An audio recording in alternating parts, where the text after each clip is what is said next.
Welcome to The Hero Maker. In this series, we follow Richard's appearances on other shows as he talks about how to grow, play, think, and live like a hero. Join him as he discusses thoughts, principles, and life lessons, all essential for anyone building their heroic brand. All that and more, only on The Hero Maker.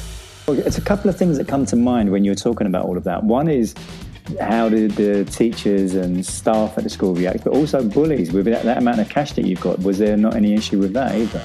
So I never had any problem with bullies. I lucked out into our whole city was kind of a upper middle class. We didn't really have a lot of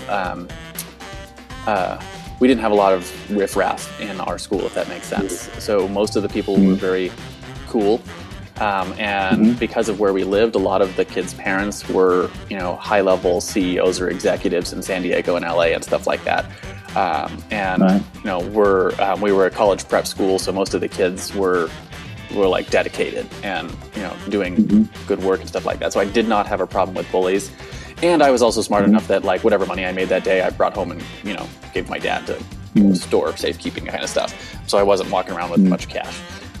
And the teachers didn't have a problem with it because it was something I never did it in class. It was always, during resource or breaks or something like that. I had to keep my grades up because my dad was like, don't keep your grades up. You can't do this. So I was a model student and my teachers all loved me. The problem I ran into was with the administration. The administration on campus did not like it. And told me, I think at least twice that that they didn't like that I was selling on campus. And then, about, like I said, 6 weeks in, I actually got called into the principal's office and was informed that they had found the legal reason why I could not sell on campus, and it was because I did not have a business license. And because I was under 18, I could not get a business license and therefore was not allowed to sell on campus. So I tell people now that I had my first government shutdown when I was 13 because, it was a government-run school and the administration shut me down. So the government shut me down at 13. That gave you obviously the taste for the whole business side of things. I was hooked, right? I created money from nothing essentially, right? Because I didn't have anything when I started. I borrowed the $50.